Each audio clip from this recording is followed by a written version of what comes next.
का बात बा भाई अमृत, वेरी इंप्रेसिव। अमृत, इस समय तू होटल ब्लूप्रिंट के रूम नंबर 301 के डिटेल काहे ना दिला? वो भी तो एगो अननेसेसरी खर्च बा।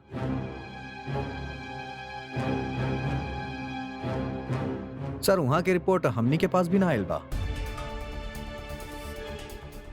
का सीन बा अमृत, बतावा भाई। कहनी ना वो रिपोर्ट आयल ही ना, पर आप फिक्र ना करी भैया, ई मीटिंग के तुरंत बाद हम लोग के पकड़ ले और लेके आवत आनी पूरा रिपोर्ट। आए रिपोर्ट और ये जो रिपोर्ट बनेले बड़ा एक फाइनल कॉपी भेजा हमरा के, ठीक बा? हमरा के एक और मीटिंग में जाएगा, हम आपसे मिलता नहीं बाद में। कंटिन्यू करिए आप लोग। ठीक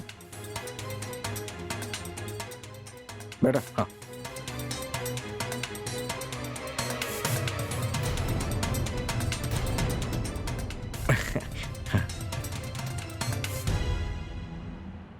करन तो हमनी के भी लंदन में ही सेट कर चाहत रहे, लेकिन हमने तो कह देनी भाई आपन देश आपन ही होखेला। बिल्कुल, हम अपन देश छोड़ के कहीं नहीं जाए वाला। अरे भाई, लंदन के अपने देश में बुला ल, माँ बाप के काहे बुला रहल बा वहाँ? ली आ गई हमार बेटा करण।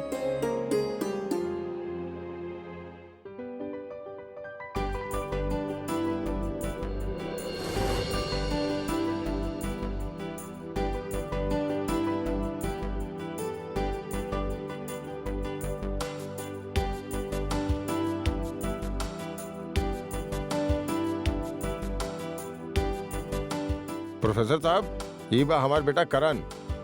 नमस्ते। नमस्ते बेटा, नमस्ते। बस बस बस बस, जियत रहा। जियत रहा, खुश रहा। आजा बेटा, बैठा बैठा। आप भी बेटा। हाँ। बहुत प्यारा मोड़ा बा, लंदन में रह रहल बा और अपन संस्कार ना भूलल ई। भगवान की कृपा से आज के जमाना में भी हमार करण ऐसन बा। हमार अनुष्का भी ऐसन बिया, आज की जमाना की बिया, लेकिन संस्कार ओकरे अंदर भरल पड़ल बा। अम्मा जी, अनुष्का बिया कहाँ? अब तक आयल ना? ई आपके मुंह से इतना सारी तारीफ सुन ले बानी ओकर कि बस अब तो ओकरे से मिले के बहुत इच्छा हो रहल बा। अरे हाँ भाई, अब तो हम भी मिले खातिर बेचैन हो रहल बानी।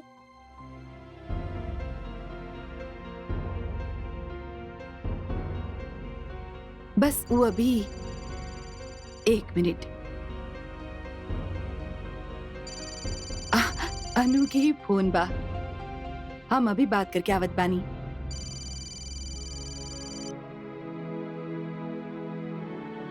हेलो अनु, तू कहाँ बाड़ू बेटा? मम्मी, हम ना आ रहल बानी, हमके ना खाए के बा आइसक्रीम। ऊ गला में बहुत दर्द हो रहल बा, ये खातिर। का कैसन बात कर रहल बाड़ू बेटा?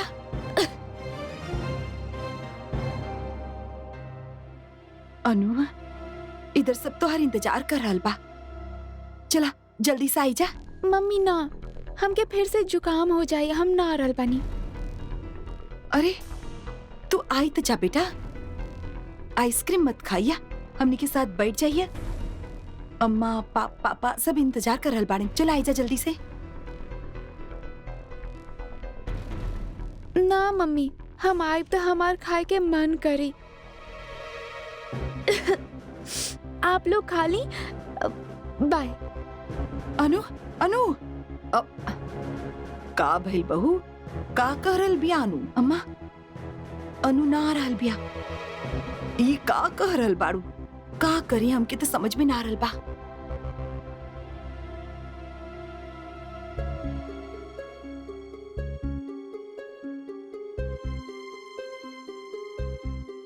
डैड, हम अभी होता नहीं।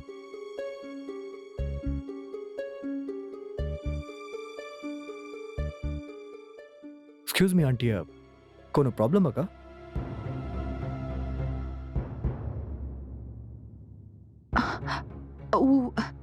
दरअसल बेटा, अनु के ही फोन रहल। ओकरे एगो सहेली के तबीयत अचानक थोड़ी बिगड़ गईल बा, तो ओकरे की अपनी सहेली के अस्पताल लेके जाए के पड़ रहल बा। एही खातिर उ यहाँ ना आ पा रहल बिया बेटा।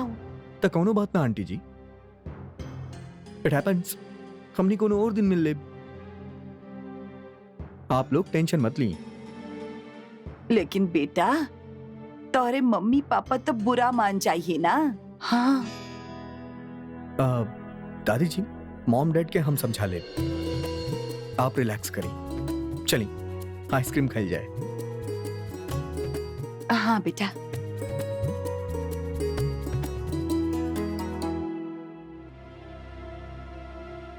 सम्राट, कुछ बात करे के बा। सुबह कल जाइए ऑफिस में। सम्राट, हम ऑफिस कल थोड़ा लेट आ रहल बानी, बात जरूरी बा।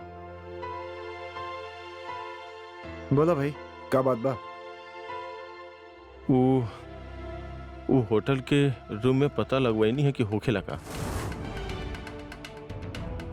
हमके जे डाउट रहे, सम्राट वो रूम में लड़कियां आवेली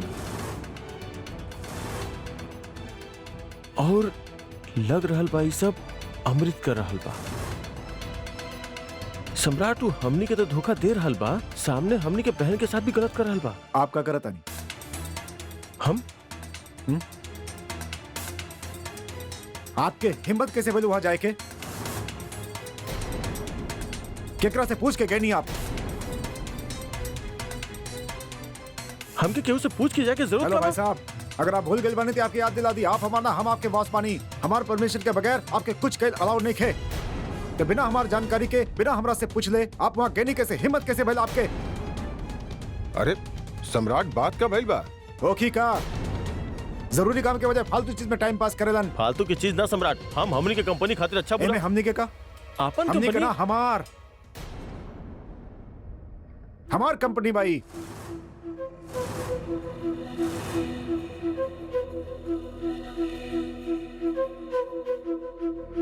सम्राट सिंह राठौर के हमें क्या खड़ा के लिए बानी आपन बल पर, भूलिया मत। हमार ज्यादा स्मार्ट बनने की कोशिश मत कर हमरा सामने। अपन औकात में रहिए आप।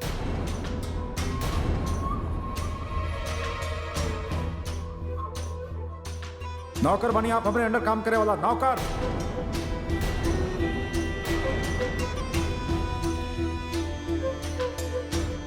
जितना काम ढेर ज्यादा उतने खेल करा बस।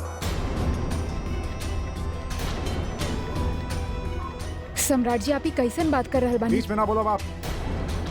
सम्राट जी, एक बार दिवाकर भैया के आपके घरेलू मामला ना हमारे बिजनेस के मामला भाई। आप बीच में मत बोली, समझ नहीं आप?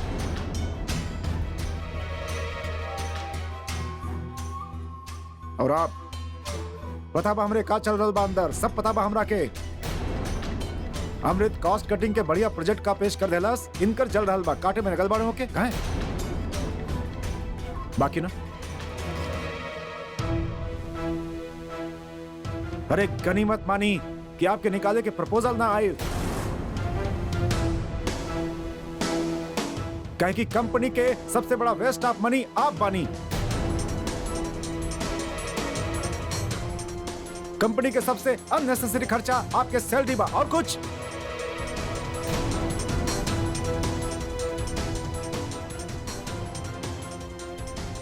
अगर हमारे भाई ना होती आप तो कब के निकाल के बाहर कर चुके होती, जाने नहीं आप?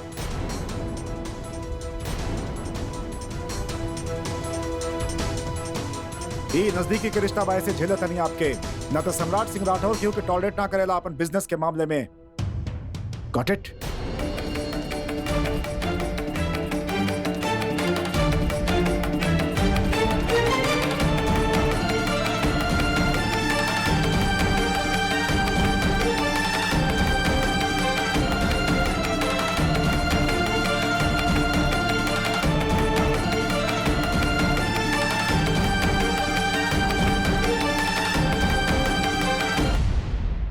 सही बात बा दादी।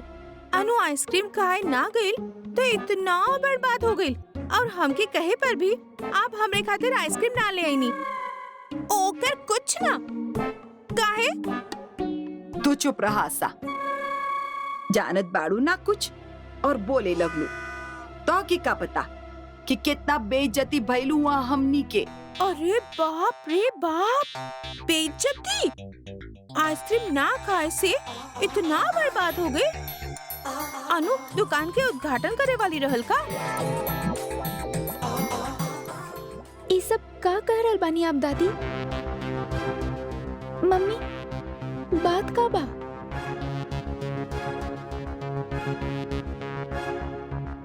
हमनी वहाँ लड़का वालन के बुलाइले रानी।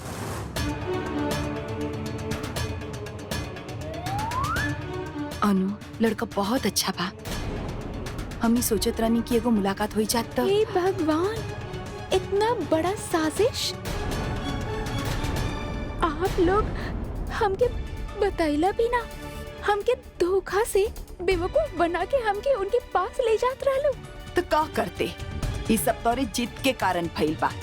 तो ही जिम्मेदार बाड़ू ई सब के। हम लोगन के कोनो शौक ना रहल ई सब करे के। हम लोग जे कर रहल बानी तोरे भलाई के खातिर ही कर रहल बानी। दादी, आपके हमरे बारे में फिक्र करे की जरूरत ना बा। हाथ जोड़त बानी हम आपसे। जैसे गौरव भैया के फंसा के उनकर जिंदगी बर्बाद कर देले बाड़ू ना, ओकरा से बेहतर इहे बा कि आप हमरे भला के बारे में सोची हा भी मत। अनु, खबरदार जब बदतमीजी से बात केलू अम्मा से ता बड़ी बड़ी तोहरा से। और अनु तो अपन संस्कार के हद में रहा। अब वो ये हो कि जे हम कहा। अरे भला बजे इतना शरीफ लोग मिलने कि आज के तोहर बदतमीजी बर्दाश्त कर लेला, सह लेला नु लोग। और अगली बार तो के देखे आवे के राजी हो गए नु लोग। पापा, आप बस अभी एक शब्द ना सुनल चाहता नहीं तोहरा से। और सुना अनु, हम उ लोगन से बात कर लेले बानी। वो लोग घर अइहन तो तोहरा के वो लोग से मिले के पड़ी। और एक बार अगर कोनो ऊट पटांग हरकत कैलू अनु, तो इतना याद रखिया कि ये घर से तोहर निकलल बंद। अनु,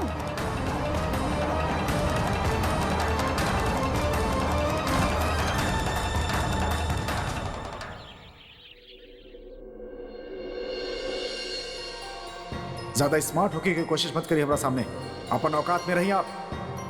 नौकर बनिए आप, हमारा अंडर काम करे वाला नौकर।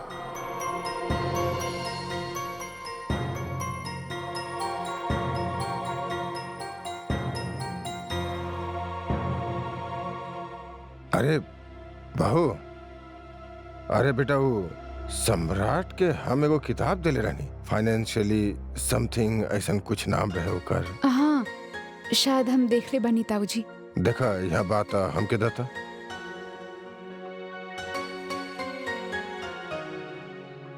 ये बाना ताऊजी। यस यस, ये थैंक यू।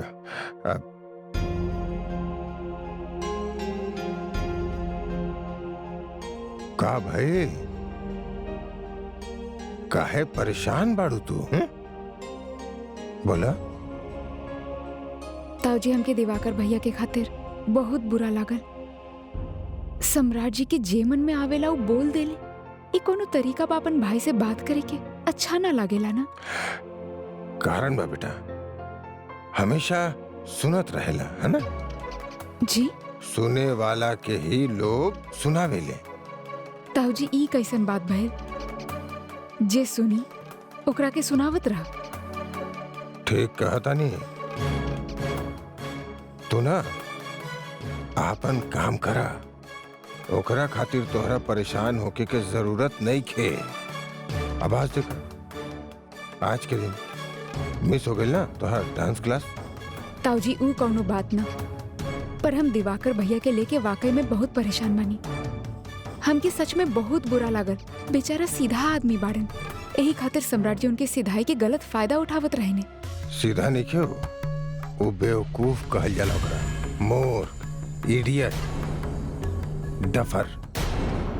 जाने लो, सीधा आदमी कबो भी अपन आत्मसम्मान से मजाक बर्दाश्त ना करे ना। 6 आदमी लात घूसा खा के रहेला, ओकरा के उहे मिली।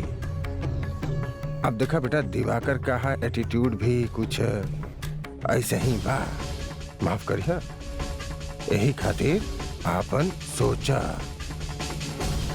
आपन आपन जब सोच ली है ना तो ये दुनिया ना खुशी से भर जाई। और बेटा सुना, हर एक पेड़ से साया के आरजू मत करा, हर एक पेड़ से साया के आरजू मत करा। जे धूप में ना रहे ले वो छांव का दी है।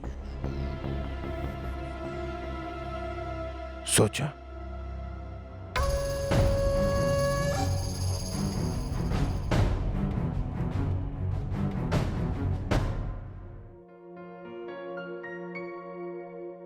माँ जी, हम कपड़ा सुखा देले बानी, अब और का काम बा? बेटा तू आटा निकाल के गूंद द, बाकी सब हो गइल बा। ठीक बा माँ जी।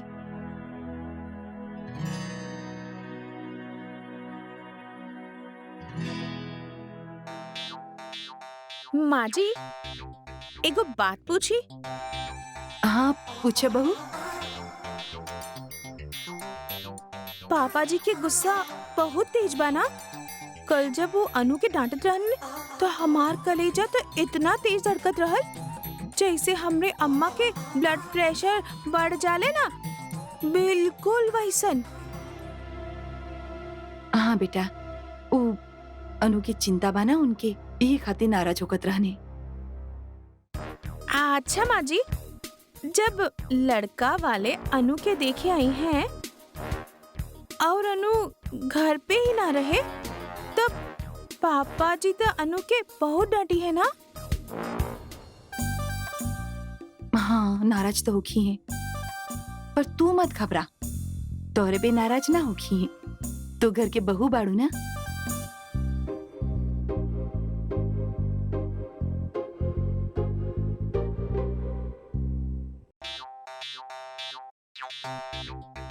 उहे त माँ जी, बहू बानी हम ही घर के, चिंता तो होखी ही ना। अगर वो लोग आईने और अनु ना रहल घर में तो बड़ा बवाल होगी। पर आप चिंता मत करी माँ जी, हम ऐसन होके ही ना देव। हम ही घर के बहू होके के नाते अपन पूरा फर्ज निभाए, हम सब संभाल ले माँ जी, सब सही हो जाए। हाँ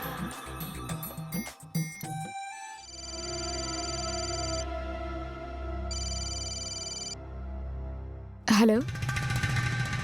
हेलो उर्मी जी, जी आज आप आई ना डांस क्लास खातिर? सब ठीक था बाना? जी आप क्या बोल रहे बना? हम मनीष कल मिलल रहनी ना आपसे डांस क्लास में। हम तो जस्ट फ्रेंडली होके की कोशिश करते हैं। आपकी हिम्मत कैसे भइल हमके फोन करे के? आपके हमारा नंबर के देलस? अरे उर्मी जी, आप नाराज काहे होता नहीं? गजब घटिया आदमी बाड़ना। एक दिन भइल ना आपके डांस क्लास ज्वाइन कर ले, आप हमके फोन करल बानी?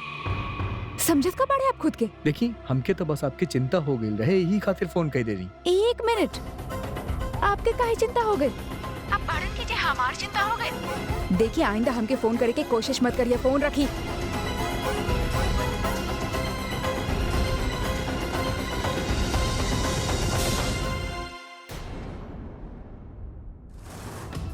अच्छा, तो महारानी के खातिर कोनो लड़का के फोन रहल, काहे घर छोड़त ही लड़का भी घुमावे लागल। तो बहुत सही जा रहल बाड़ू, और अब मजा आई और ज्यादा।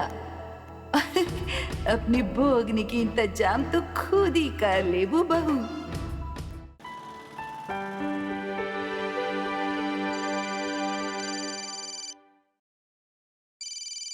हेलो। हेलो बेटा, हम बोल रहल बानी तोहर माँ। तो का करी नाची? तो से एगो जरूरी बात करके रहल बेटा। बोला। चाहे तू बिजी होखा या मीटिंग में होखा, तो क्या हमारे पास सुने की होगी, बेशक तोरे बाहर आवे के होखे। ज्यादा भूमिका मत बनावा। पटना के बाद पटियाला में जाके बोला का? जल्दी बताएं का जरूरी बात बा। बेटा अब हम कैसे बताई का बा, हमके तो बतावे में भी शर्म आ रहल बा। छी छी छी, बहुत ही घिनौना काम बा बेटा, बहुत ही घिनौना।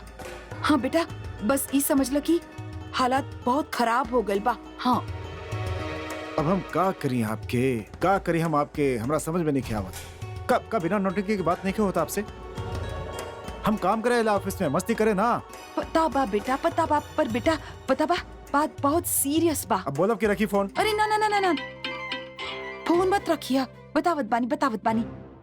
ओ का बे बेटा, ई उर्मी बहू बिया ना, अरे आजकल लड़का घुमा रहल बिया। का?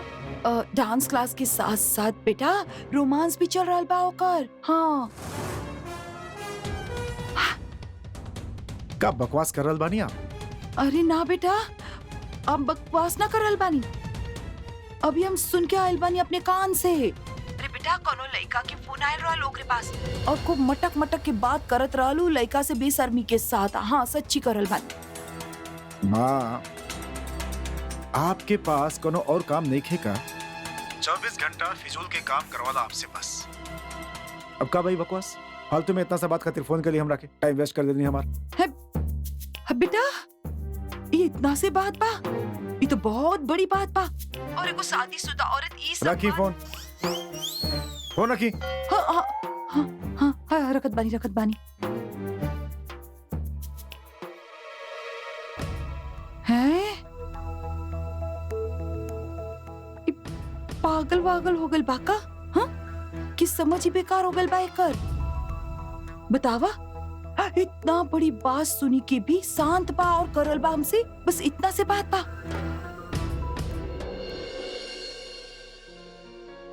अरे आशा, तू यहाँ का कर रहल बारू इतनी रात में? तो के तो गौरव के साथ होके के चाहिए अपने कमरा में। दादी, हम चूल्हा चौका सब साफ करत रहनी, ई सब काम करब भी तो जरूरी बा ना। अरे महारानी, तोहरे खातिर सिर्फ एक ही जरूरी काम बा, वो कर ल, बाकी सब तो अपने आप ही हो जाई। ऐसे कौन से काम बा दादी जे हम करब तो बाकी सारा काम अपने आप ही हो जाई? अरे अकल के अंधी, हमके पड़पोता चाहिए, पड़पोता, ओकरा पे ध्यान द, बाकी सब बाद में। हाँ। अच्छा दादी, पड़पोता ध्यान देवे से आ जाए, पर दादी हमके ध्यान केकरे पे देवे के बा? हे भगवान, देख, अगर जल्दी से जल्दी ई घर में बच्चा ना ले आइलू ना, तो हम तो के ई घर से बाहर कर दे, फिर करिए साफ सफाई अपने घर में। और हाँ, ई बात के धमकी मत समझिया। बच्चा परपोता ध्यान दे के लावे के बा घर में, पर हम कहाँ से लाई? हमार अम्मा भी ना तो साड़ी कम दे देले होकती, रोकले बदले हमके एगो बच्चा ही दे देले होकती। कम से कम दादी की इतनी बात ना सुने के होगा हमके। कुत्ता हो गए बानी हम, कुत्ता। सम्राट के बात सुन के कुत्ता हो गए बानी हम। ऐसा लगा था कि हमार खुद के कोनो वजूद ही नहीं है, हर बात पे हमारा नकारात्मक रहेला। देखिए, आप पहले ना शांत हो जाइए, हमारी बात सुनी, आप यहाँ बैठ जाइए। देखिए तब सुनी, अपन घर के कंपनी समझ के काम कर रहल बानी, खुद के झोंक रहल बानी एकरा में। कासी ना मिलल, नौकर बानी हम, वो भी यूजलेस नौकर, जेकर सैलरी वेस्ट ऑफ मनी बा। ओहो, ओहे बात लेके आप टेंशन ले जा रहल बानी। देखिए, हम आपके समझे नहीं, लेकिन अब आप बस करी। आप अगर ऐसे टेंशन लेबा तो आपके तबीयत के नुकसान होगी। कंचन, का कमी कैले बानी हम? हमरा वजह से तोहरा भी बेइज्जत होके के पड़ेला। कबो तो मन करेला कि घर छोड़ के चल जाए, फाड़ में जाए सब कुछ। सुनी, भैया, अगर आपके ऐसा लागेला तो छोड़ दी। उर्मी, ई तू का कर रहल बाड़ू? बिल्कुल ठीक कह रहल बानी हम दीदी। भैया, इतना सब कुछ करे के बाद अगर आपके इतना बुरी बात सुने के होखे तो आपके सब कुछ भुला के कंपनी से निकल जाए भी बेहतर होगी। सम्राट जी के बात सुनत सुनत आपके सेल्फ रिस्पेक्ट कहीं खो गए बा भैया। आपके ओकरे पावे खातिर इहे करे के चाहिए, एक कंपनी के छोड़ देवे के चाहिए भैया। भैया, केहू के भी अपना सेल्फ रिस्पेक्ट के साथ समझौता ना करे के चाहिए। हमके भी अब समय के साथ ई बात के एहसास हो गइल बा। भैया, इहे खातिर हम आपसे कह रहल बानी, अपना डिग्निटी अपन रेस्पेक्ट मेंटेन करब इंसान के खुद के हाथ में होखेला। उर्मी, तोरे कहे के मतलब ई बा कि ई कहीं और काम करे? बिल्कुल भाभी, काहे ना? काहे भैया, का आपके खुद पे इतना भी विश्वास ना बा? का आप बाहर जाके एगो नौकरी भी ना कर सके नी? काहे नहीं की कर सका? जरूर कर सकता नहीं। फिर पर उर्मी, देवर जी के काम में इनकर बराबर के योगदान बा। ई बात देवर जी माने या ना माने, लेकिन यह सच्चाई बा। हाँ दीदी, हम ही बात के मानत आनी और जानत भी बानी, लेकिन सम्राट जी खातिर भैया घर के मुर्गी दाल बराबर जैसन हो गए बड़े। उनके खातिर इनकर उपस्थिति कौनो मायने न रखेला, और जब इनकर कौनो कदर ही ना बा तो फिर साथ चलत रहे के का मतलब बा दीदी? भैया, अब वक्त आ गइल बा। अब आप सम्राट जी के प्रूव कर दी कि आप का कर सकेनी और आप का बानी। आप उनसे अलग होके इंडिपेंडेंटली अपन अस्तित्व बनावा और फिर देखिए सम्राट जी कैसे आपके रिस्पेक्ट ना करेंगे।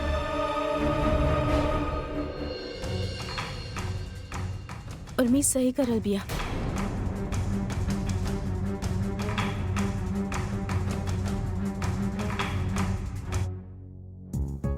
सुनले रहनी ससुराल में आई के खुद कुछो नहीं लावे की पड़ेला, सब कुछ पति ले आवेला। पर यहाँ तो दादी बच्चा ले आवे की बात करत बानी। अब अम्मा हमके साथ में ना देनी तो हम का करी? ई दादी भी ना हमके परेशानी में डाल दे ले बानी। का करी हम? इनसे बात करी या अम्मा से? खुद समझ में नहीं आ रहा हमके। एगो काम करत बानी, हम ना अम्मा के ही फोन करत बानी। और हमारा अम्मा वो भी खूब बानी, बताइनी ही ना हमके कि ससुराल में बच्चा के जरूरत पड़ेला। बस दांत में पैसा दबाइले बैठल रहे नी, कहीं खर्च ना हो जाए।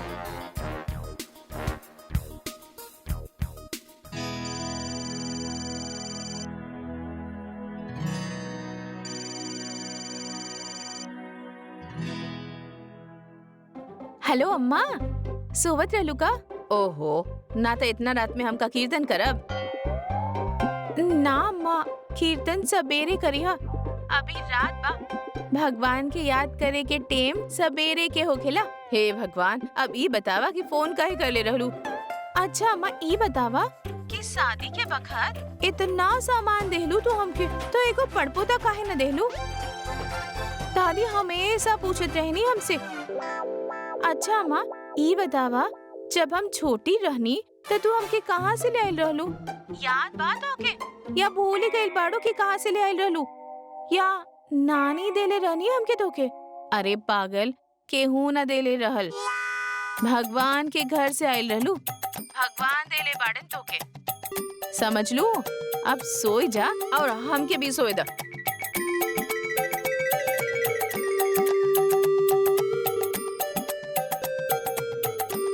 भगवान के घर से?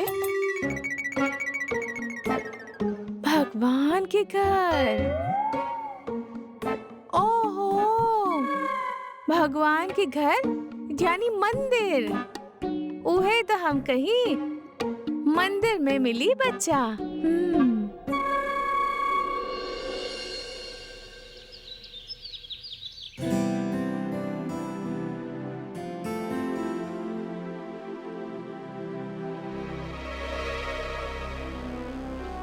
Hey, हाय उर्मी। I'm sorry, हम कल तरह नाराज कर देनी ना।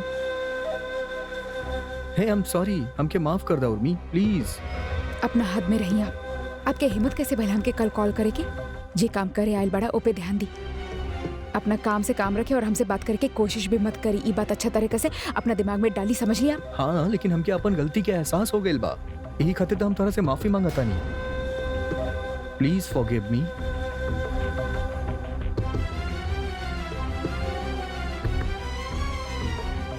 का बा पागल हो गइल बानी का? ये हमार सॉरी बा।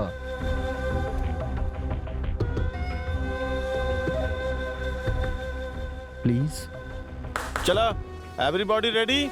देखा, अगर तू एकरा एक्सेप्ट ना कइलू तब हम सोचब तू हमके माफ ना कइलू।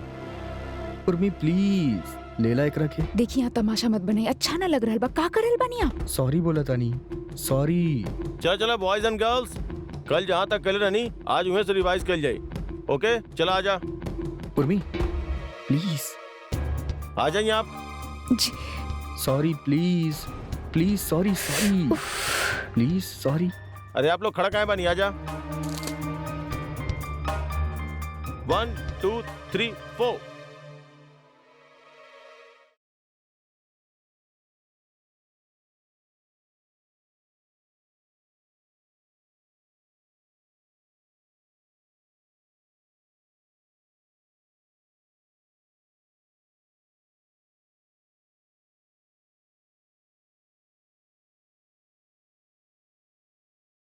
अच्छा ठीक बा, तू शादी मत करा, पर कारण तो बतावा। के खुश बा शादी कई के भैया? आपके और उर्मी दीदी के हालत देख रहल बानी ना हम।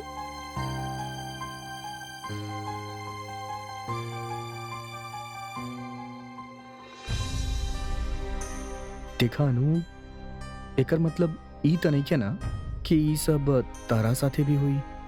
शादी करके भी लोग खुश बाड़े। का पता तोरा कोनो ऐसा अच्छा लड़का मिल जाए जे तोरा कबो दुखी ना रखे।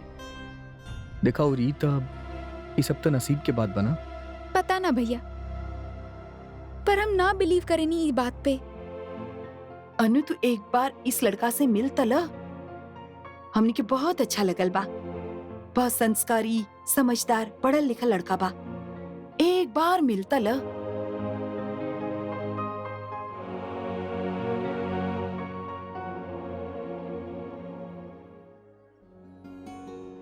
देखा अनु, ऐसन बा के हमरा कहे पे एक बार उ लड़का से मिलना।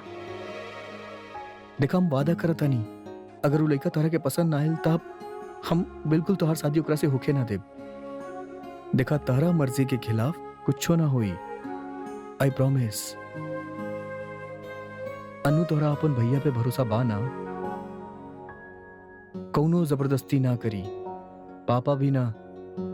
अरे हम बानी ना। तहार शादी में आखिरी फैसला तहार हुई। पक्का? पक्का। फोर्स ना करिए ना। कौनो फोर्स ना करी।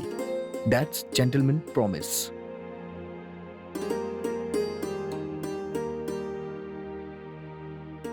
ठीक बा। भगवान के लाख लाख शुक्र है। कल उ लोग आरल बड़े, कोनो झिक मत करिए। हाँ, ये हमार टेडी बेयर बा। ना हम ना दे अपन टेडी बेयर, हमके पहले पकड़ के दिखावा, पकड़ के दिखावा।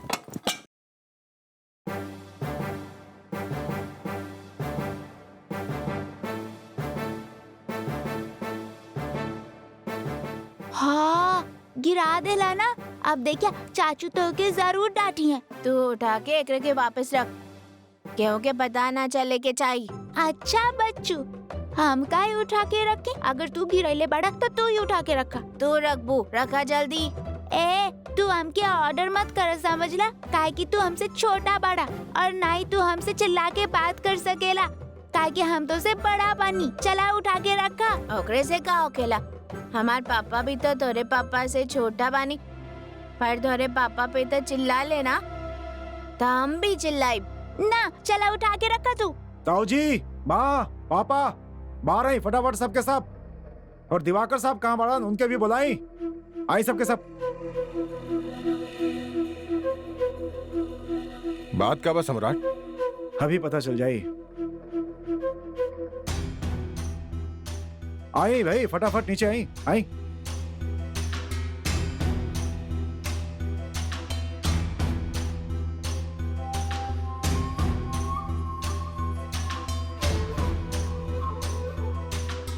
हाँ, क्या पूछा था नहीं आप? बात का बा सम्राट? बात का भाई, ये देखी देखी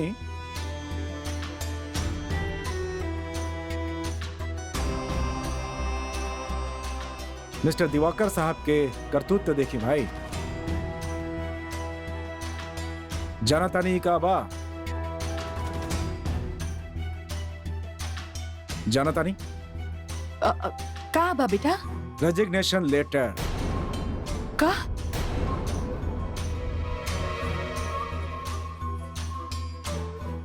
और के दिलस हमके? मिस्टर दिवाकर सिंह राठौर।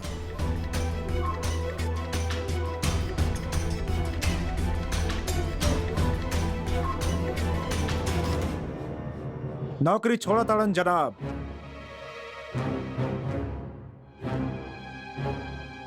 ना सही बात बा, आप दमदार फैसला ले ले बानी। By god, I must appreciate that. आप में इतना हिम्मत कहां से आ गई भाई? कि आप रेजिग्नेशन देनी वो हमके?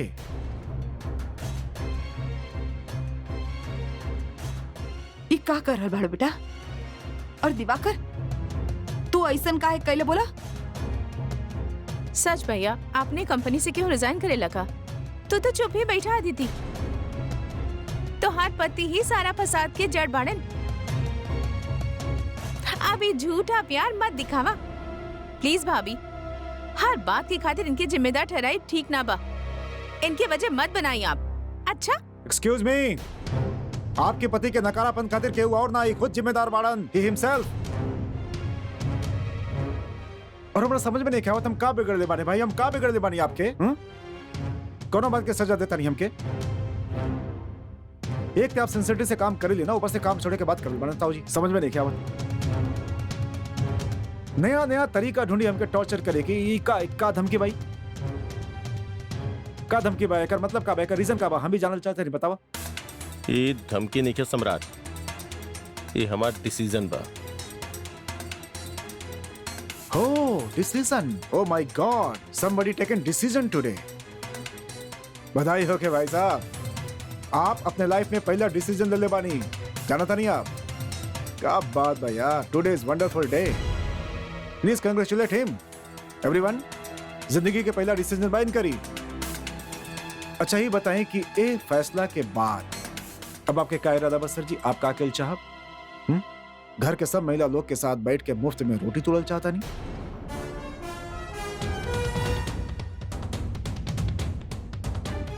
नौकरी करब सम्राट, जहां पे हमार और हमार काम के कद्र होगी, समझला? नौकरी करब आप? कह दिया आपके नौकरी, नौकरी करी हन। वक्त सब बता दे सम्राट।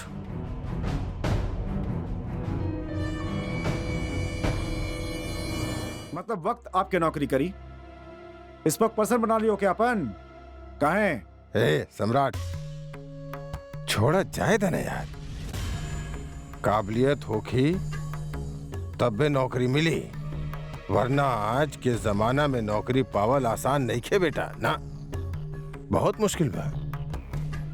लेकिन ताऊ जी, बेइज्जती हमारों की, बाहर जाके हमार मुंह काला करई हन, हमार गुडविल खराब करी है, बात के लोड लेता नहीं हम। अब दूसरा के दरवाजा पे जा जाके नौकरी के भीख मांगी हन, नाकते हमार कटी ना।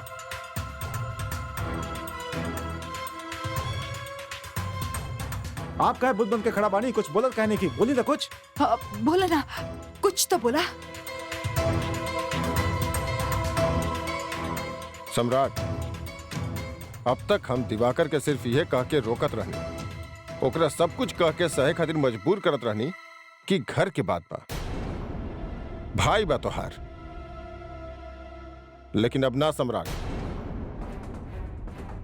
दिवाकर जो फैसला ले ले बा, हम ओकरा के बदले खातिर ना कहब, पर समझदार बाबू अपन भला बुरा अच्छा तरह से जाने ला।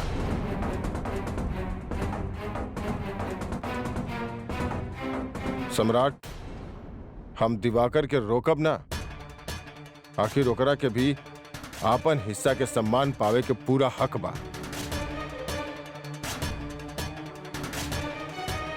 सम्मान?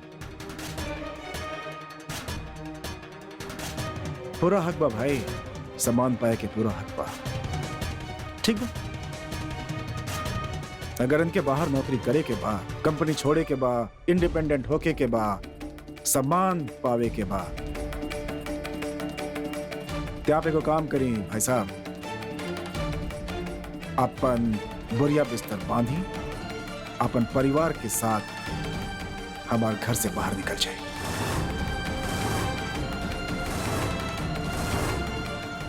I said out from my house.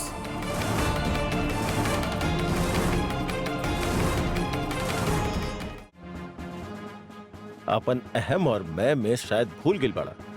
ये घर सिर्फ तोहार नहीं है, हमार भी बा।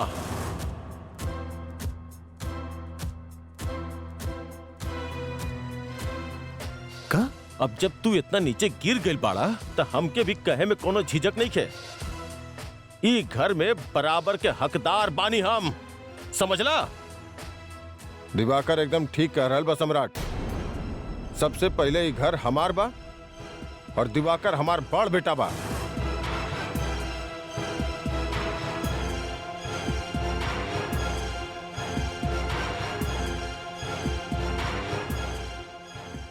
ये घर बेशक आपके होखी पापा, लेकिन ये घर की चमक धमक, ये शानो शौकत, ये लिविंग स्टैंडर्ड, ये क्लास, ये लग्जरी, ये हमार पैसा से खरीदल गइल बा। हम देले बानी सब कुछ है घर में, ये भी याद रखब आप।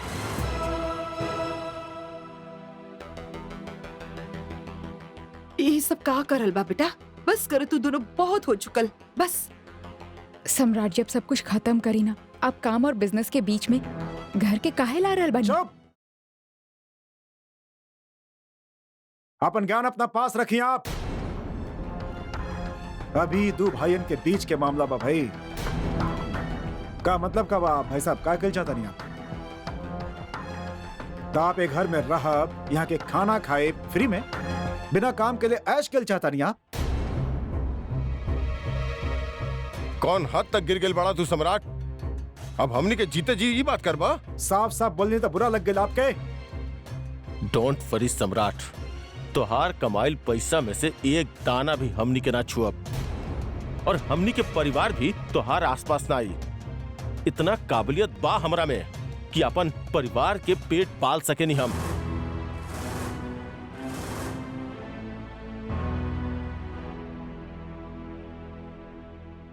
हम सुना, छोड़ा, जायदा, शांत हो जा। चींटी के जब लागेला कि वो पहाड़ लांग जाई तो मतलब ओकरा भी एगो मौका देवे के चाहिए। और दिवाकर ता फिर भी इंसान बा, ओकरा के लग रहल बा कि वो अपन दम पे जी खा सकेला त करे दा। कम से कम तोहार सर से बोझ तो उतर जाई और एकरा भी अच्छा तरह से समझ में आ जाई। अच्छा किस्मत जोन बा, पेड़ पे लागल फल नहीं खे कि उठा के एक पत्थर मरनी ना तो जमीन पे आके गिर जाई। मारे दे एकरा के हाथ पांव, तू सिर्फ देखा और मजा ला। हाँ ठीक बताओ जी, आप जैसे कहता नहीं वैसे नहीं होके। ठीक बा भाई, सुन लेने साहब, फाइनल बा भाई। ये भाई साहब और इनका परिवार जौन भी करी अपन बलबूते पर करी। इनकरे घर में होखल ना होखल एक बराबर बा। और हमने खातिर आदमी मर चुकल बा, हमार कोनो लेना देना नहीं के, कोनो रिश्ता नहीं के इनसे। ओके, हम भी देखा था नहीं कैसे चलेला इनका परिवार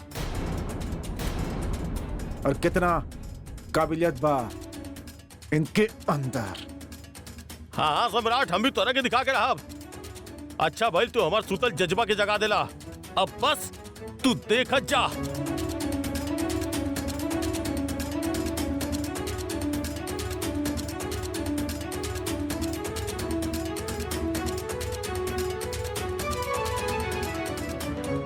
दिवाकर बेटा, अरे मुसाफिर बाड़ा तू भी, मुसाफिर बानी हम भी।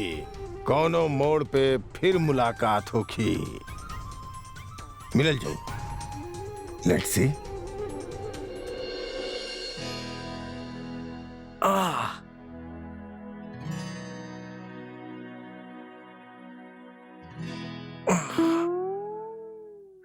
अरे यार, अरे का भैल जी, आपके कमर दुख रहल बा का?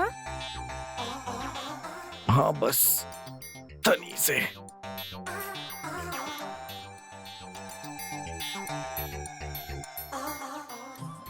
तक का हम आपके कमर पिरस तेरे की पेरेस कर दी का?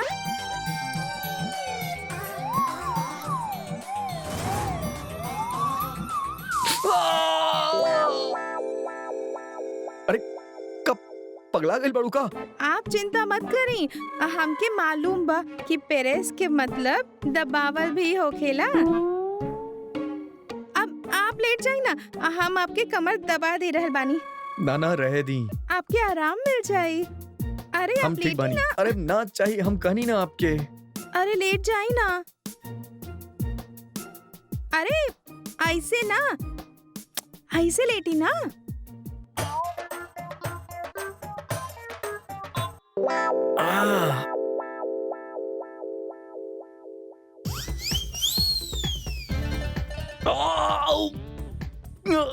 का करता रू? अरे अरे नीचे उतरा। अरे हम कमर दबा रहल बानी अरे आपके। अब ना चाहिए, नीचे उतरी। आप रुकी तो सही, आपके आराम मिली।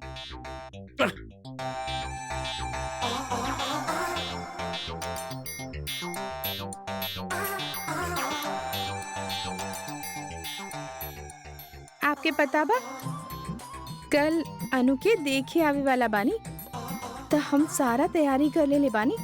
कल हम दही बड़ा बनाए, वो हम सबसे बढ़िया बनाए ले। हाँ, हमरे ऊपर बहुत सारा जिम्मेदारी बा। एक बात कही आपसे, केहू से कही हम ना एगो ताला चाबी के भी इंतजाम कर ले बानी। देखिए हाँ आप, हम कल सब कैसे संभाले नी। हम क्या रेजिग्नेशन दिया है? हम के औकात का बा इनका? 2 कौड़ी के औकात बा। पहले निकाल देवे के चाहते रहे काम से, ब्लडी लंगूर। बात सुननी इनकर आप? बात सुननी? सालन से पला तानी, सालन से झेला तानी हम क्या एटीट्यूड दिखाई हन? सेल्फिश पीपल, ब्लडी एहसान फरामोश लोग।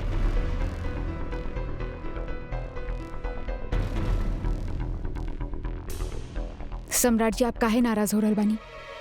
जाए देना आप। आपके खातिर तो अच्छा ही भइल ना, छुट्टी मिलल आपके भैया से। और वैसे भी आप तो हमेशा ही परेशान रहने ना भैया के काम से। और का सही बात बा, कोनो काम के नहीं खे आदमी, कोनो काम के नहीं खे, कोनो काम कर लिया आदमी। हम भी देखता नहीं कहाँ काम करे और कैसे काम करे ले, अपन सिंसियरिटी के बल पे आयल बाड़न बढ़ाई। हाँ उहे तो, अब बाहर काम करिए तब आई आपकी याद। और सम्राट जी, आपके इम्पोर्टेंट अकाउंट संभाले खातिर केहू ना कोई भरोसामंद आदमी तो मिल ही जाए, जे भैया से ज्यादा मेहनत करत होगी, ज्यादा सिंसियर होगी और बिल्कुल घर जैसन काम करे आपके खातिर। अरे भीख मांगत यहाँ बस सामने देख लिया, भीख मांगत काम के। जब खाए के लाले पड़ी ना,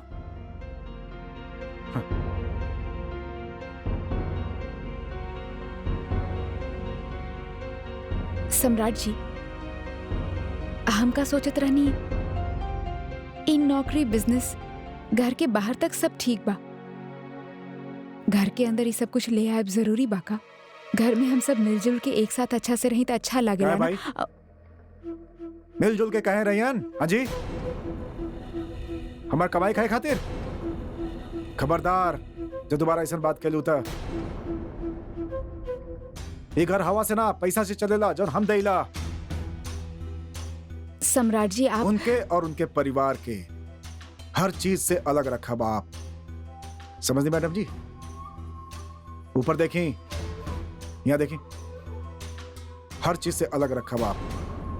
अन्न के एक भी दाना या हमारे कमाइल कोनो भी चीज उनके हिस्सा में गई तो बस फिर देखिए हम का करता नहीं। और मंदिरा के भी कुछ ना दे बाप। ओके, हम दोबारा रिमाइंड ना कराए बात के आपसे।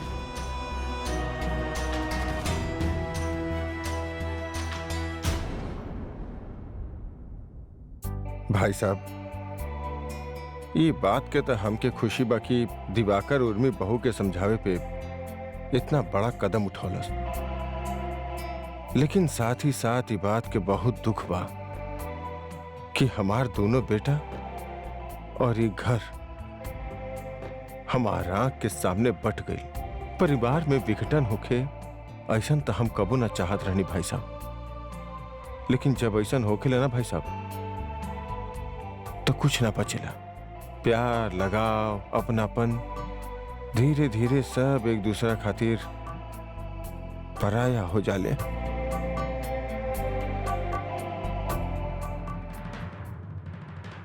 बुरा भविष्य के कल्पना में तो पूरा वर्तमान के खराब कर रहल बड़ा, और तू विश्वास रखा जे कुछ भी तू सोच रहल बाड़ा वैसन कुछ ना होगी।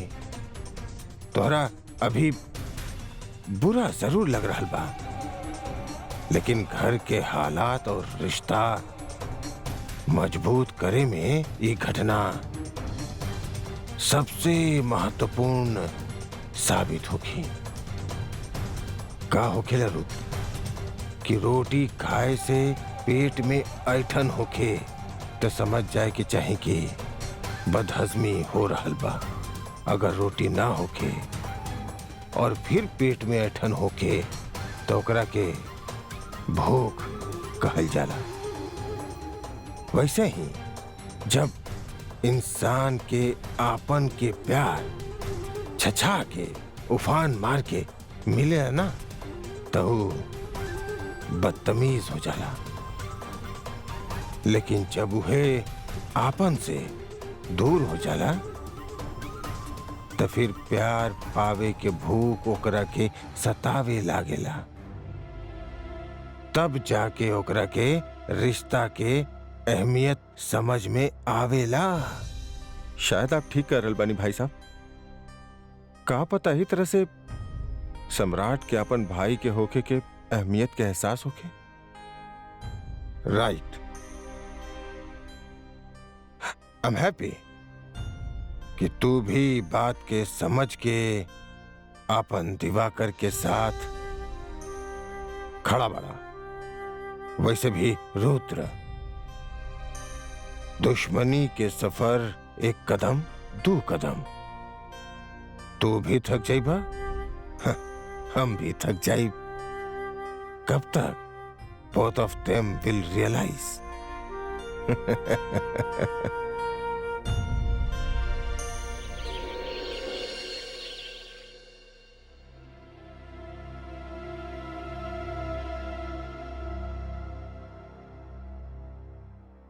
कंचन, एकरा कहाँ रखे के बा?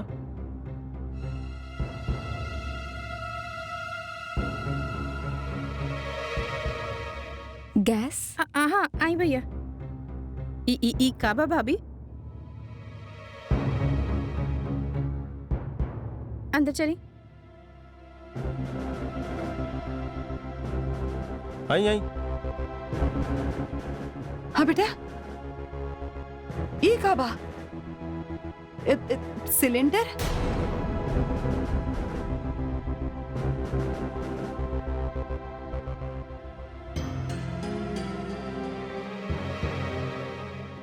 का बाई बतावत का है ना बा? अम्मा, खाना अलग अलग बात, गैस तो चाहिए ना, भूखे थोड़े ना रह। हे भगवान, ये का कर रहल बानी भैया आप? हम सब एक ही तो परिवार बानी। आप अंदर जाइए, भैया अंदर रखिए। बेटा, सम्राट ऐसे ही गुस्सा में कह देले रहल। ये बात की ज्यादा दिल से काहे लगा रहल बाड़ा? चला भूल जा। हाँ, जे भइल सो भइल। छोटी सी बात के चक्कर में घर में दीवार थोड़ी खड़ा करे ने। काहे सम्राट बेटा, सही कह रहल बानी ना हम? अच्छा बा, दिल पे ले ललंता। और हम गुस्सा में ना, ठंडा दिमाग से होशो हवाश में कहले रहनी।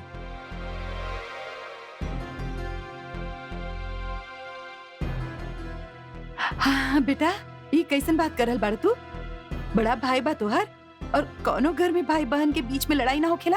हाँ, अब जरा से बात के खातिर ये रसोई थोड़ी अलग करेला। बोला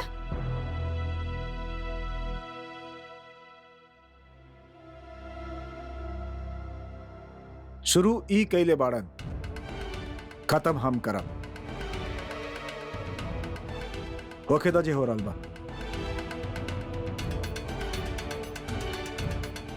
अब जेठ जी ये सब का हो रहल बा घर में? आप ही समझावा ना, हमार तक क्यों सुनना रहल बा? जे कुछ भी हो रहल बा ना, सब व्यवस्थित हो रहल बा। हाँ? वैसे भी बेचारा सम्राट के ऊपर बहुत बोझ बा, थोड़ा कम हो जाई। और तोहरा अगर बहुत ज्यादा बुरा लग रहल बा ना, तो तू भी दिवाकर के साइड चल जा। वो सम्राट के बोझ और हल्का हो जाई। रूखा सूखा ही मिली ना, पर मिली जरूर।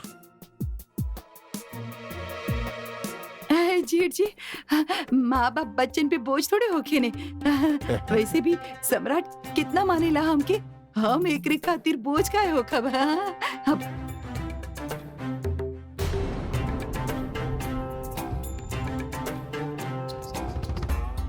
हमने यहाँ अपन हक के खाइले तो लोगन के बोझ लग रहा बा।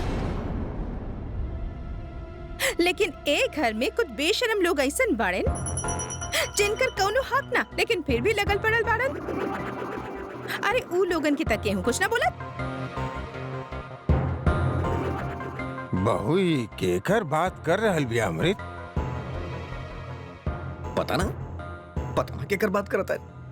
आप इनकरे से पूछ ली ना। अब हमके लेट होत बा, हम जाता नहीं। वाह बेटा, बहुत अच्छा।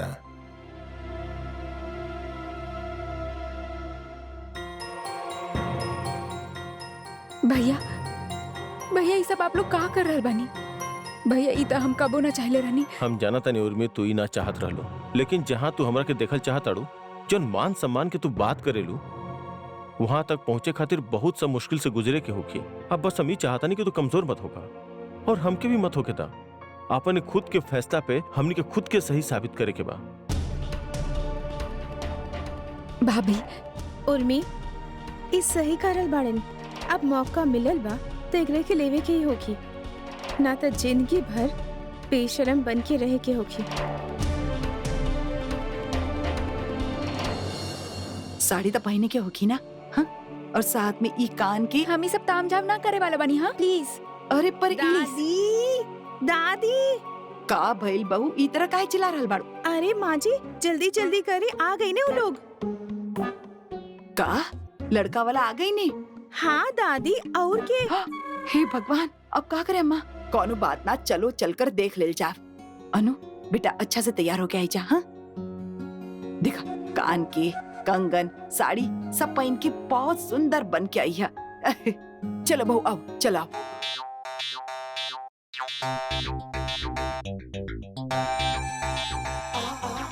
अनु एकदम अच्छा से तैयार हो जा। हाँ, जब वो लोग बुलाई है तो हम लेवे आ जाए तोहरा के, ठीक बा?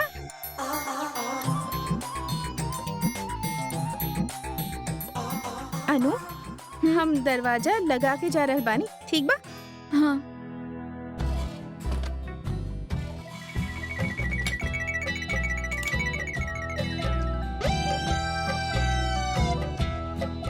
अब कुछ गड़बड़ ना होगी अनु, ना तू बाहर जाइबू ना कौनो परेशानी होगी।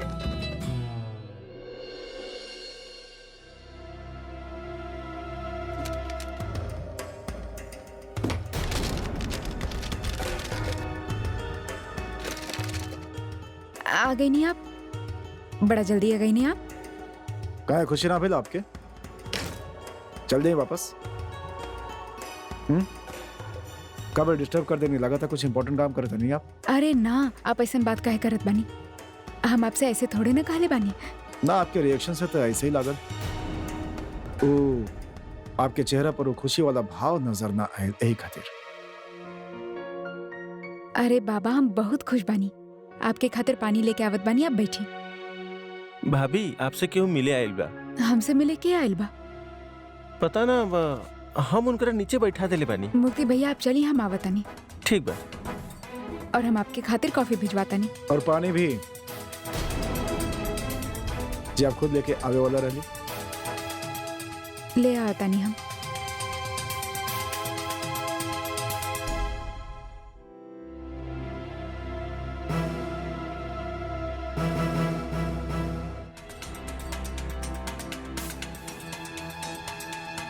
आए। तू यहाँ का कर रहल बड़ा? एक्चुअली तू आज क्लास ना आइलू ना, तो तारा देखे चले नहीं। तार दिमाग खराब हो गइल बा का? पागल हो गइल बड़ा तू? तो क्या हमारे घर के पता के दलस? तू एगो काम कर, तुरंत यहाँ से निकल जा। जा यहाँ से, तू बाहर सुनो, निकल यहाँ से। का भइल बहू? के भाई लड़का?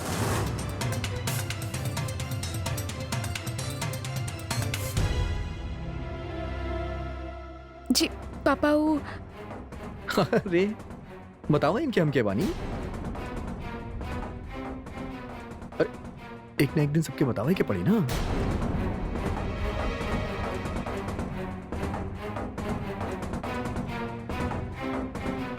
का भाई उर्मी बहू, का बात बा? के भाई?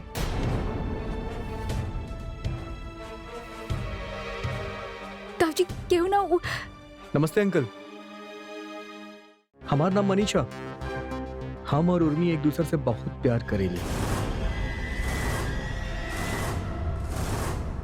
का बकवास कर रहा बड़ा लड़का? तोहर दिमाग तो ठीक बा? एगो शादीशुदा औरत के बारे में तो कुछ भी बकत जा रहा बड़ा।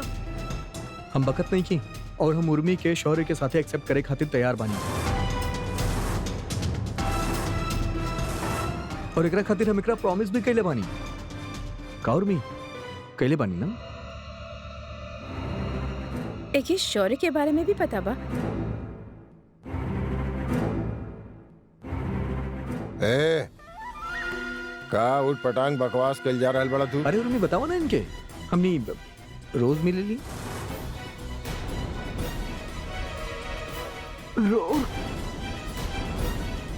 रोज मिले नहीं?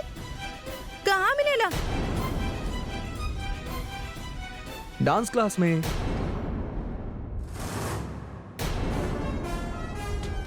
एक्चुअली का बना, हमनी दोनों एक ही डांस क्लास में डांस सीखे ली।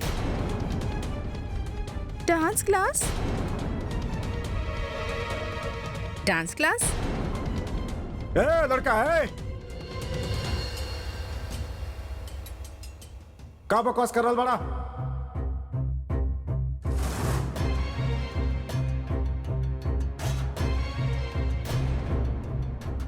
के भाई? अरे मुंह का देखा ताड़ा, बाहर निकल आके। ए चल चल बाहर चल। का बकवास करता है? का बकवास करता है? का बताता है? ये डांस क्लास का लगे? कौन डांस क्लास? कहाँ के डांस क्लास? हाँ? सम्राट जी हम आपके बतावे वाले रहने की। का आप जाने नहीं है करा के? Tell me. कुछ खास ना जाने नहीं, पर बहू साफ साफ बतावा कि माजरा का बा? बोला।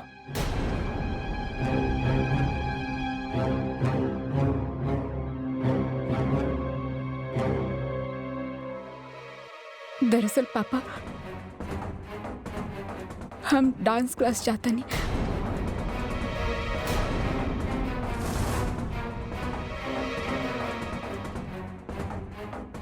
और ये लड़का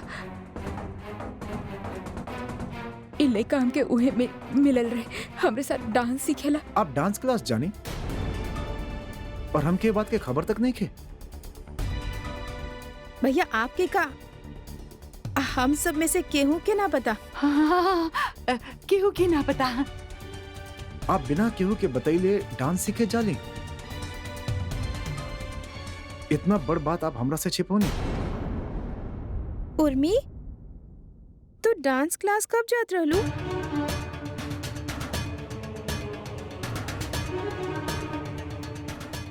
शौर्य के स्विमिंग क्लास के शौर्य के स्विमिंग क्लास के बहाने आप डांस सीखे जात रहनी।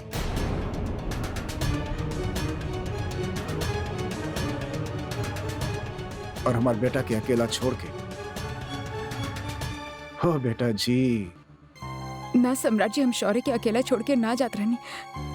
अनु साथ में होखेले ओकरे। माँ जी जाने नहीं एकरा बारे में।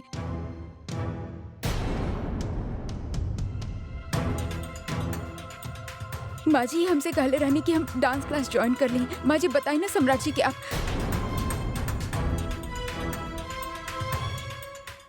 अरे नाना, अब के इतना मन रहल, यही खातिर हम सोचनी चला ठीक बा कर ले इच्छा पूरी आपन।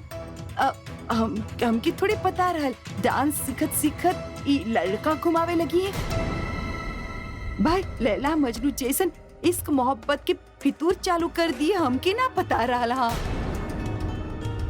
माँ जी सब कुछ सच ना बा। हाँ हम डांस क्लास जरूर जात रहनी, लेकिन ई लड़का जे कह रहल बा उ सच ना बा। हम ऐसा कुछ ना करले बानी, ई सब झूठ बा।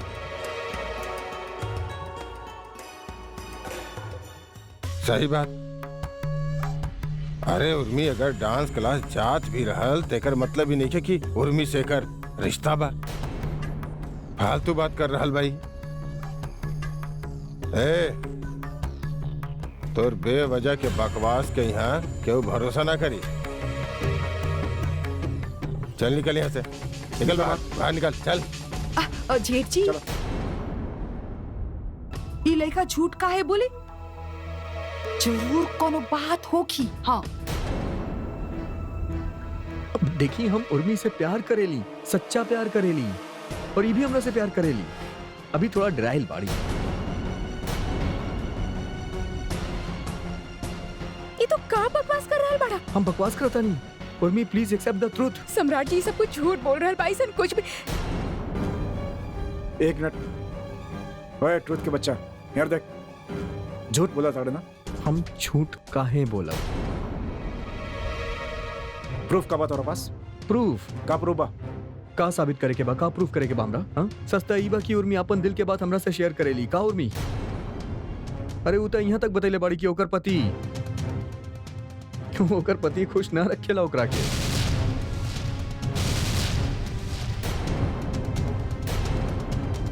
दम घुटेला ओकर ई घर में।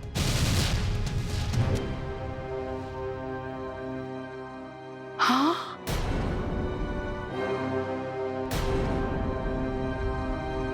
आप ऐसा क्यों नहीं एकरा से? ना सम्राट जी। हाँ बेटा देखा देखा एकरा के।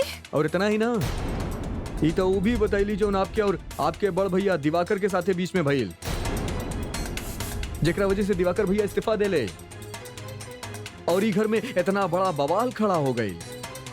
ई भी बतैली हमरा के। हे भगवान, एक कमाल के बिया।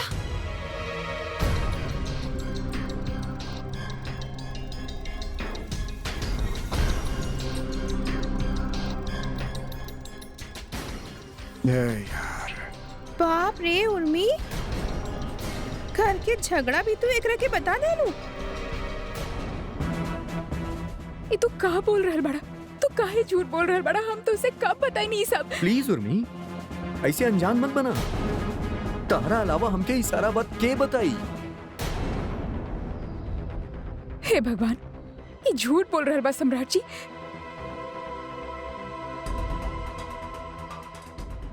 ताऊजी हम ना कहनी एकरा से ये सब बात।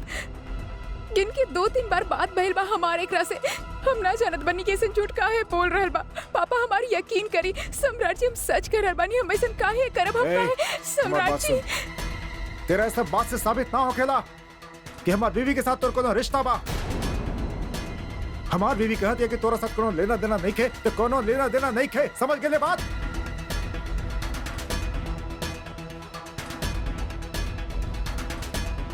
ई लेवे देवे से हमके याद आइल के कल ही हम उर्मी के कुछ रोजेज और आई लव यू के कार्ड दे ले रहन। ये एक्सेप्ट भी के ले रहन।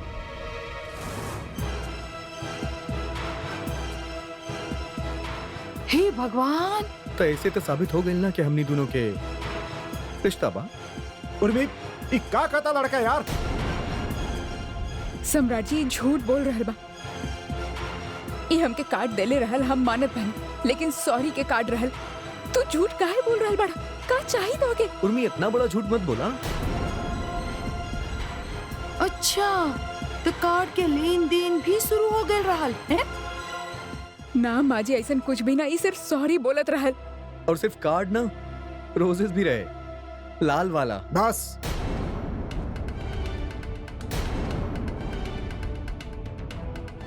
अगर तू कार्ड दहले बाड़ा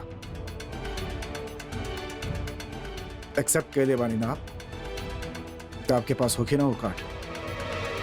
हाँ ओके तो चाहिए। हमरे बैग में ही होगी सम्राट जी, हम अभी लेके आवता नहीं। आप ना जाइए। अदिति, आप ऊपर जाइए और उर्मी के बैग लेके आइए फटाफट। का पंचायत लगा रख ले बड़ा सम्राट तू। अरे धक्का मार के बाहर निकाला के रखे। झूठ बोल रहा भाई लड़का। हम उर्मी बहू के अच्छा तरह से जानता नहीं। बैग आ जाएगा, ठीक बना?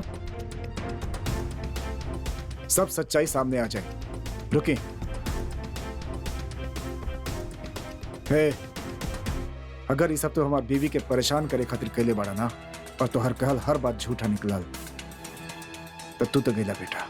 तोरा के काट काट के नाली में ना फेंकवा देनी ना, तो हमारा नाम सम्राट सिंह राठौर ना। समझला कि ना समझला? मंजूर बा।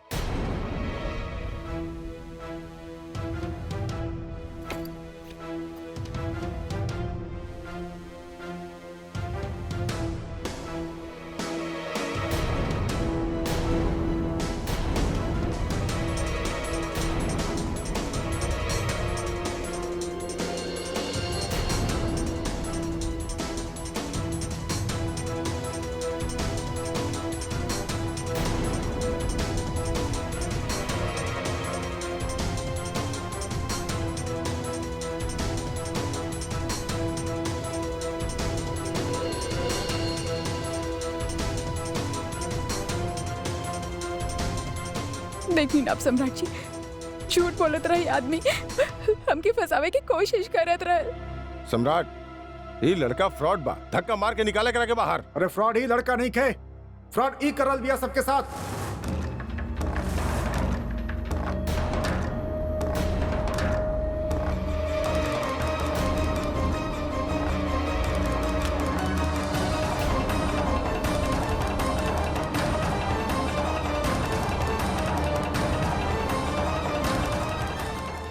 ये देखिए,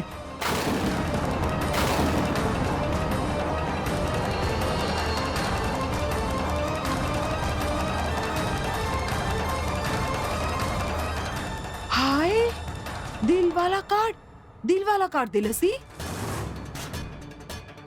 देखिए ताऊ जी, देखिए सब देखिए, अपन अपन आंख से देखिए के।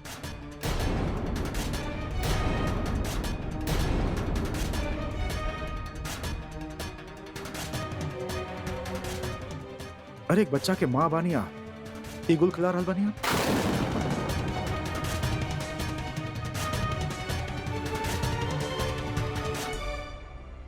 सम्राट जी हमके ना देले रहे। तो फिर के दहला सी? आपके बैग से निकला ली ये सब कुछ? काके और के पल्ले बाड़ू का?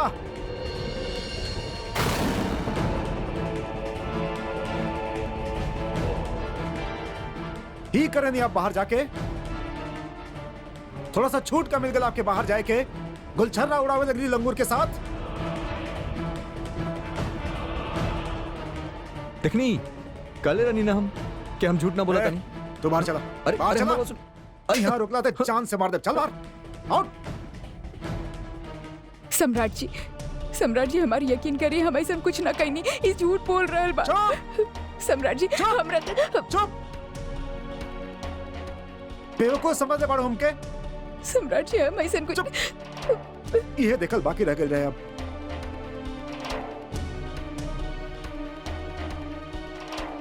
देखी का कहत रहनी आप? एकरा पे यकीन करी? उर्मी बहू पे? ये आपकी उर्मी बहू? सम्राट जी अरे मर गए सम्राट। अपन गंदा जमा से नाम बदला हमार। और आप बड़ा दया करे चलो रहनी आप इन पर। अरे ना बेटा, हम तो हमार मतलब बड़ा इच्छा पूरा करत रहलू। अरे पूछ लेती पहले इनसे, इनकर इच्छा बाका।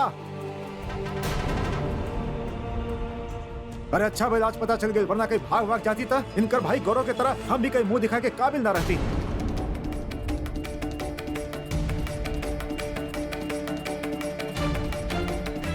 हटा यार।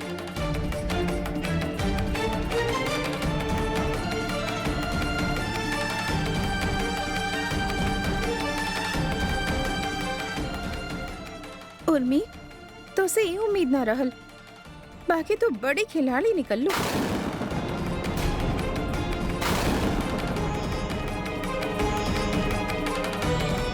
भैया आप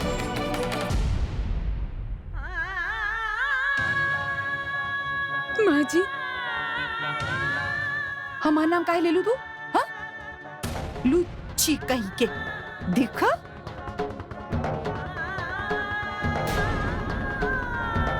पापा कम से कम आप तो हमके गलत मत समझे।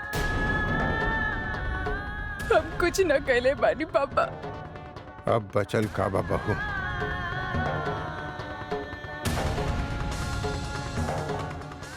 पापा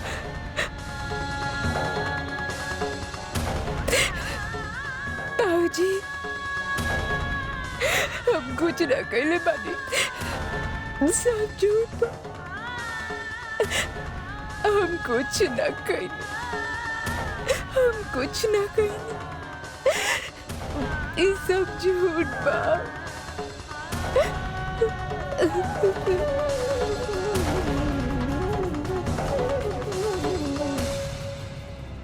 बहू, हम तुहार आंख के गौर से दिखले बानी। You are true, you are pure. पर हमके हमरा तोहरा पे विश्वास बा, विश्वास बा।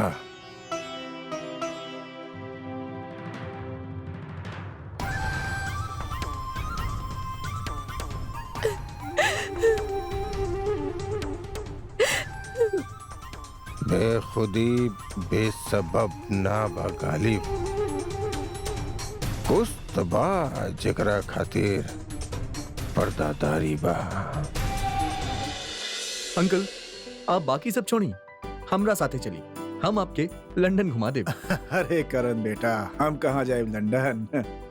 अब बहुत इंतजार कर लेनी, हमार होखे वाली बहू से तो मिलाई।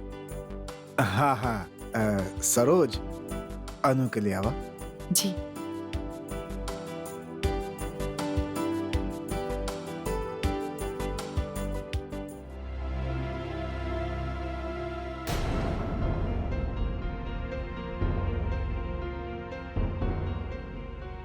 ई काबा की कैलसी? माँ जी, का भइल माँ जी? अनु के लेके जाए के बाका? हाँ बहू, पर ई देखा कि वो ताला लगा देलस। अरे माँ जी, ई ताला तो हम ही जड़ देले रहनी ताकि अनु कहीं भाग न जाए। हम सब लोगन के ना कट जात ना। हे भगवान, चलो खोलो ताला। हम अभी खोल देत बानी। हाँ।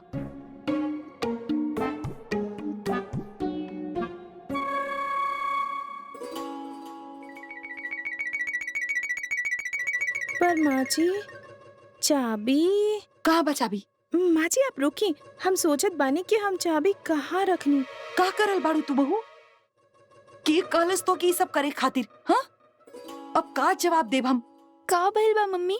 अरे अनु, आशा तो कि बाहर से ताला लगा देलस। का? अनुष्का के मन तबाना शादी करे के। हमार मतलब कोनो बात होके त बताइहा, काहे कि हमरा खातिर अनुष्का के मर्जी बहुत मायने रखेले। हाँ हाँ बा, बिल्कुल बा। आप ऐसा कहे कहता है? अरे भाई, इतना देर से वेट कर रहा बानी, इतना देर में तो करण लंदन से वापस यहाँ आ जात। हम अभी तक आयल ना अनु। हम बुला के ले आवत बानी। ई कैसे मुसीबत खड़ा कर देले बानी? हमके कुछ ना समझ में आ रहल बा कि का करी हम। ये का हो रहल बा? तू लोग यहाँ बतिया रहल बाड़ू, पर वहाँ वो लोग सब इंतजार कर रहल बानी। और अनु, अरे ये का बा? देख ला आपकी लाडली बहू का कैले बिया। ताला लगा दिलस अनु के बाहर से ताकि वो भाग न सके। बतावा। हे रचयिता, ई केकरे के रच के भेज देले बानी हमरे घर में।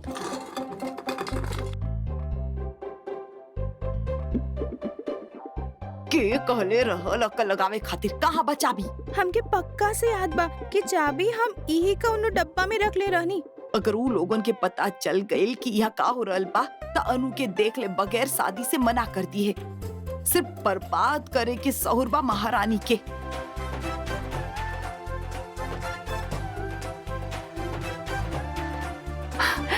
अम्मा, खुल गए। अरे दादी हम कहले रहनी ना कि चाबी यही कहीं कोनो डब्बा में बा। हमार याददाश्त इतना भी कमजोर ना बा। ना तो तोरे मुंह पे ताला जड़ दे। जा बहू जल्दी से अनु के निकाला जा।